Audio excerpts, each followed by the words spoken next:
एक सहाबिया रज़ियल्लाहु अन्हा का अजीब किस्सा। एक सहाबिया रज़ियल्लाहु अन्हा की शादी हुई। अल्लाह ताला ने उनको हुस्न व जमाल भी अजीब दिया था और शादी भी एक बड़े अमीर कबीर सहाबी से हुई जिनके पास रिज़्क की फराखी थी। हर तरह का ऐशो आराम के सामान थे। मियाँ बीबी में खूब मोहब्बत थी और अच्छी तरह वक्त गुजर रहा था। बीवी अपने खाविंद की खिदमत भी करती और उन्हें खुश भी रखती। दोनों मियाँ बीवी खुशी खुशी से जिंदगी गुजार रहे थे। एक रात खाविंद को प्यास महसूस हुई। उसने बीवी से कहा, मुझे पानी दो। बीवी उठी और पानी ले आई। जब पानी लेकर वापस आई तो खाविंद सो चुका था। वह पानी का प्याला लेकर खड़ी रही। जब खाविंद की दोबारा आंख खुली तो देखा कई बीबी पानी लेकर खड़ी है। वह बड़े खुश हुए। उन्होंने उठकर पानी पिया और बीवी से कहा कि मैं इतना खुश हूँ कि तुम इतनी देर पानी का प्याला लेकर मेरे इंतजार में खड़ी रही। आज तुम जो कहोगी मैं तुम्हारी फरमाइश पूरी करूँगा। जब खाविंद ने ये कहा तो बीबी कहने लगी, क्या आप अपनी बात के पक्के हैं कि मैं जो कहूँगी आप पूरा करेंगे? कहने लगे, हाँ पूरा करके दिखाऊंगा। कहने लगी, अच्छा फिर आप मुझे तलाक देकर फारिग कर दीजिए। अब जब तलाक की बात हुई तो ये सहाबी बहुत परेशान हुए कि इतनी खूबसूरत और सीरत, इतनी वफादार और खिदमतगार बीबी कह रही है कि आप मुझे तलाक दीजिए। पूछने लगे, बीबी क्या तुझे मुझसे कोई तकलीफ पहुंची है? कहने लगी, बिल्कुल नहीं। बीबी क्या मैंने आपकी बेकदरी की है? हरगिज नहीं। किसी उम्मीद को तोड़ा है? कोई बात आपकी पूरी नहीं की हो? नहीं, ऐसी भी कोई बात नहीं। बीबी क्या आप मुझसे खफा हैं? कहने लगी, हरगिज नहीं। तो फिर मुझसे तलाक क्यों चाहती हो? क्या तुम मुझे पसंद नहीं करती हो? कहने लगी, ये बात भी नहीं, पसंद भी बहुत करती हूँ, मोहब्बत करती हूँ, इसीलिए तो खिदमत करती हूँ। आपने कहा था कि मैं आपकी बात को पूरा करूँगा, लिहाजा आप मुझे तलाक देकर फारिग कर दीजिए।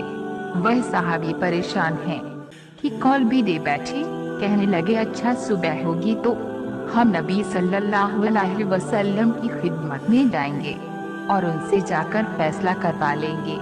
वह कहने लगी, बहुत अच्छा। लिहाजा मियाँ बीवी दोनों रात को सो गए। सुबह हुई तो बीवी कहने लगी, चलो जल्दी चलते हैं। लिहाजा दोनों मियाँ बीवी घर से बाहर निकले ही थे कि खाविंद का किसी चीज में अटका और वो नीचे गिर पड़े और उनके जिस्म से खून बहने लगा। बीवी ने फौरन अपना दुपट्टा फाड़ा और खाविंद को पट्टी बांधी और उनको जिस्म का सहारा दिया और कहने लगी, चलो घर वापस चलते हैं, मैं आपसे तलाक नहीं लेती। वह हैरान हुए कि जब तुमने तलाक का मुतालबा किया तो न मुझे उस वक्त समझ में आया और अब कहती हो कि तलाक नहीं चाहिए, तो न अब मुझे समझ में आ सका। कहने लगी, घर तशरीफ ले चले, वहाँ जाकर मैं आपको बता दूंगी। जब घर जाकर बैठे तो कहने लगे, मुझे बताओ तो सही क्या बात है?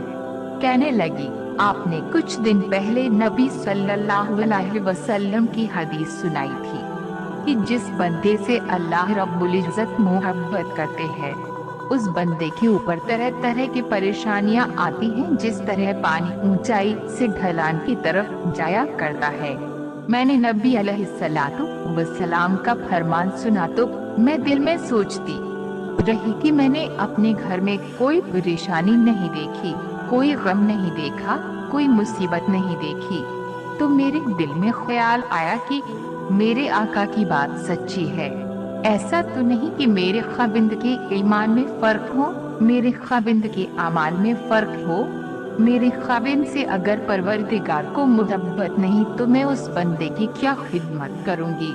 इसलिए जब आपने कहा कि मैं तुम्हारी बात पूरी करूंगा तो मैंने कहा कि मैं इस बंदे से तलाक चाहती हूँ जिससे मेरे परवरदिगार मोहब्बत नहीं करते। फिर जब हम हुजूर सल्लल्लाहु अलैहि वसल्लम की खिदमत में इल्म हासिल करने जा रहे थे, ये अल्लाह का रास्ता था। आप गिरे और खून निकला तो मैं फौरन समझ गई कि अल्लाह के रास्ते का गम पहुंचा, मुसीबत पहुंची, तकलीफ पहुंची। यकीनन अल्लाह ताला को आपसे प्यार है, अल्लाह ताला को आपसे प्यार है, और अल्लाह ताला ने आपको अपनी नाराजगी की वजह से खुशियां नहीं दी हुई है, बल्कि अल्लाह ताला को आपसे मोहब्बत है। अब मुझे तलाक लेने की कोई जरूरत नहीं, इसलिए मैं सारी जिंदगी आपकी खादिमा बनकर आपकी खिदमत किया करूंगी। सुभान अल्लाह। मेरा स्टोरी आपको दिल से अच्छा लगा हो तो शेयर और सब्सक्राइब जरूर करें। अल्लाह पाक हम सबको नेक राह पर चलने की तौफीक अता फरमाए, आमीन। तो मिलते हैं अगला वीडियो में। खुदा हाफिज।